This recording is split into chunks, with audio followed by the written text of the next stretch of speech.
wabarakatuh. Selamat pagi, salam sejahtera untuk kita semua. Pada hari ini saya akan membahas terkait demam tifoid ya. Jadi sebagai pendahuluan, tifoid dan paratifoid fever atau enteric fever itu disebabkan oleh bakteri Salmonella enterica, subspesies Serovars tivii dan parativii A, B, dan C. Dan demam tifoid ini merupakan salah satu penyebab utama morbiditas dan mortalitas pada area yang padat penduduk dan tidak higienis. Ya, seperti di Indonesia ini kan banyak sekali kasusnya karena memang kita penduduknya padat dan tidak higienis juga.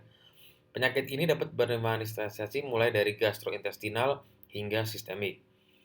Nah, Salmonella ini ditularkan melalui 5F: food, flies, fingers, feces, dan vomitus.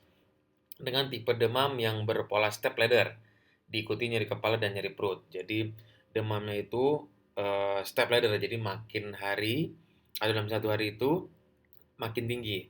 Makanya biasanya kalau orang dengan demam tifoid itu demamnya biasanya munculnya atau paling tingginya itu sore hari, sore atau malam.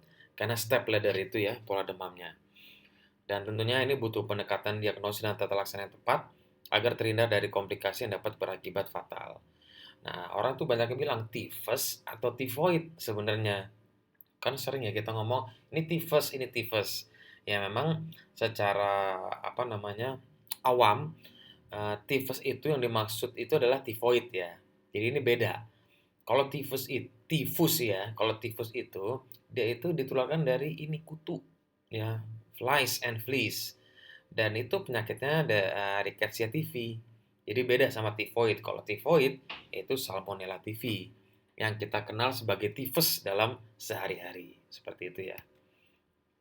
Nah, etiologinya itu Salmonella tivii dan S. parativii yang dari famili Enterobacteriaceae. Dia basil gram negatif, tidak berkapsul, motil ya atau bergerak, tidak bersporulasi, memiliki fimbria ukuran 2-4 kali 0,6 mikrometer, suhu optimum untuk tumbuh 37 derajat Celcius dengan pH 6-8 dan hidup di alam bebas. Manusia adalah reservoir satu-satunya. Baik Salmonella tivii dan parativii itu merupakan serotipe Salmonella enterica. Ada lagi namanya non-typhoidal Salmonella, NTS. Itu lebih tipikal pada anak-anak dan terbatas pada gastroenteritis. Nah, secara struktur itu ada antigen somatik O ya, kalau misalnya kita periksakan ada Widal tuh ya, ada O, ada H. Nah, yang O itu kurang imunogenik, yang H itu sangat imunogenik. Ada pun juga V, yaitu menetap lama dalam darah sebagai penanda karier. Nah, ini ditularkannya lewat rute fekal oral. Jadi air yang terkontaminasi, makanan yang belum masak, muntahan dari pasien yang terinfeksi, dan umum terjadi pada daerah padat penduduk dan sanitasi buruk. Dan hostnya adalah manusia sendiri, flora normal usus protektif terhadap infeksi. Nah, penggunaan antibiotik seperti streptomycin itu dapat menghancurkan flora normal, jadi sehingga menyebabkan tubuh jadi rentan terhadap infeksi. Malnutrisi pun juga dapat menurunkan flora normal usus. Dan faktor risiko penularannya itu adalah usia, musim hujan gitu, banyak tifoid, kebiasaan makan, dan juga dampak dari banjir. Ini ya, jadi kalau misalnya ada makanan yang masih belum masak ya, terus susu, telur, daging gitu ya, dan terkontaminasi dengan BAB, ya kan mungkin ya, tidak bersih gitu ya. Nah, itu dapat menular melalui fecal oral route. Tadi ya mode transmisi ada 5F ingatnya ya. Flies, finger, feces, food, dan fornication atau vomitus. Nah, sekitar 215.000 kematian akibat 26 juta kasus demam tifoid dilaporkan dan 5 juta kasus infeksi paratifoid tiap tahunnya di dunia. Dan biasanya ini pada negara-negara yang low middle income atau negara berkembang. Dan akan terus meningkat akibat banyaknya populasi, polusi, dan berkurangnya air bersih. Dan ini demam tifoid menurut karakteristik responden tersebar merata menurut umur. Akan tetapi yang paling sering itu pada usia 5-14 tahun, yaitu sebesar 1,9% dan yang paling rendah pada bayi, yaitu sebesar 0,8% di Indonesia. Di Filipina sendiri itu ada 2025 kasus tifoid pada tahun 2010. Dan Salmonella tivii lebih umum dibanding dengan parativii ya. Dan Salmonella paratyphi A lebih umum dibanding dengan Salmonella paratyphi B. Pada negara dengan penggunaan antibiotik rutin, presentasi klasik tidak selamanya dijumpai. Jadi kadang pasien-pasien dengan demam tifoid ini datang gejalanya itu tidak khas, ya.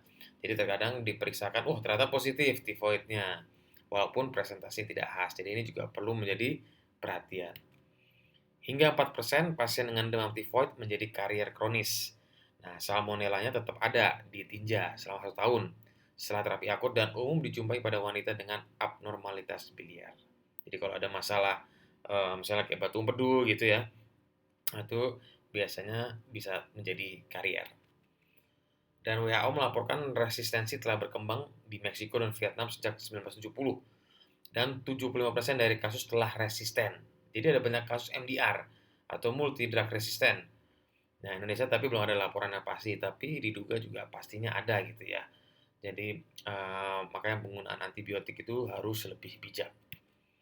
Dan meningkatnya kasus karier atau relapse itu pengobatan belum efektif. Itu studi oleh Levin di Chile yang mengatakan bahwa 960 kasus karier itu terjadi tiap 100.000. Sebagai patofisiologi, jadi beberapa faktor ya spesies infeksius, ya virulensi, imunitas host, dan dosis infeksius. Semakin besar dosis infeksius, maka periode inkubasi semakin pendek dan lebih tinggi attack rate. Maksudnya adalah lebih berat gitu ya. Kalau dia semakin infeksius, inkubasinya lebih cepat dan lebih berat biasanya klinisnya. Dan apalagi pada pasien dengan imunokompromis seperti HIV, penggunaan steroid, ataupun adanya gangguan fagosit seperti malaria, sickle cell anemia. Dan salmonella bakteri yang sensitif terhadap asam, kecuali pada beberapa strain yang resisten. Jadi pada pasien dengan Alcrohirdia, penggunaan antacid atau PPI itu akan mempermudah terjadinya infeksi. Jadi pasien-pasien dengan sakit mah atau asam lambung kan sering mendapatkan PPI, omeprazol dan kawan-kawan. Nah, itu juga harus diperhatikan. Makanya penggunaan obat-obatan memang harus sebijak mungkin dan sesuai dengan indikasi. Jangan self-diagnose. Jadi ini kayaknya mah nih dikasih omeprazol seenaknya gitu. Padahal sebenarnya nggak perlu-perlu banget. Malah meningkatkan resiko terjadinya infeksi salmonella. Dan virulensi salmonella dipengaruhi oleh pengaruh tifoid toksin, V antigen, Liposaccharida O antigen, dan Flagellar H antigen. Dan strain dengan V positif itu punya attack rate 2 kali lebih tinggi dengan V negatif. Nah, perbedaan dengan non-typhoidal salmonella itu adalah tidak adanya V antigen pada NTS.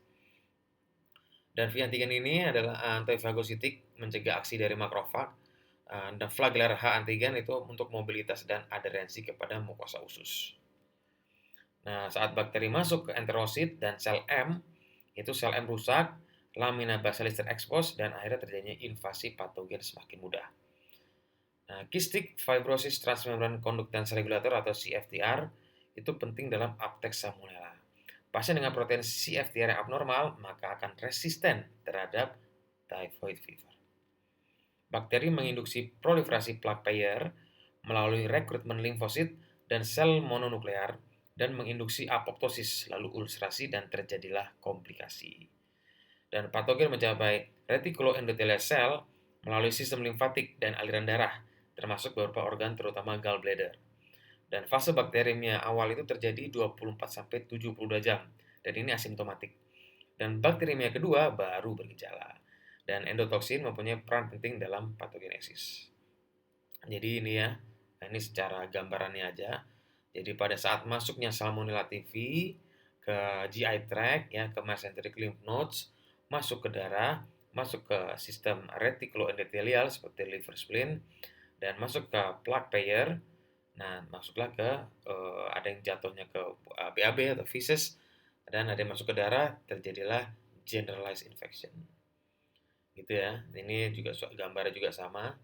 Ya, masuk melewati gastric acid, masuk ke duodenum, akhirnya penetrasi di epithelium dan menginvasi lymphoid tissue melalui M cell tadi ya, dan juga via CFTR dari proliferasi di submukosa dan hipertrofi plaque payer, dan akhirnya menyebar lewat limfatik dan lewat hematogenesis.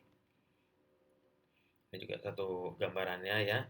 Jadi dari penetrasi ke lapisan mukosa usus dan berpindah ke lapisan melalui sel M, dan makrofag sebagai APC antigen presenting cell memfagositosis bakteri bertahan membentuk diskret vokal, dan bakteri masuk glifonodi mesenterika, terjadi multiplikasi, terjadi bakterimia primer, bakteri masuk aliran darah melalui ductus thoracicus dan meluas ke reticuloendothelial system dan terjadinya multiplikasi, akhirnya terjadi bakterimia sekunder. Bedanya apa non-tifoidal versus tifoidal? Ya tadi juga telah dijelaskan sedikit. Tapi pada Salmonella typhi itu dapat menginfeksi mukosa melalui sel M dan menghindari checkpoint sistem imun. Jadi nggak kedeteksi gitu ya. Karena pada NTS itu leukosit PMN menginfiltrasi secara masif mukosa usus besar dan usus halus. Dan di sini IL-8 berperan sebagai kemotaktif faktor.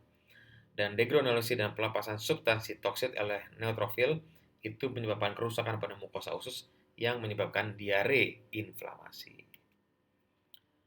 Oke, mungkin sekian video saya pada hari ini. Nanti kita akan lanjut ke video berikutnya. Ditunggu saja. Oke, terima kasih. Wassalamualaikum warahmatullahi wabarakatuh.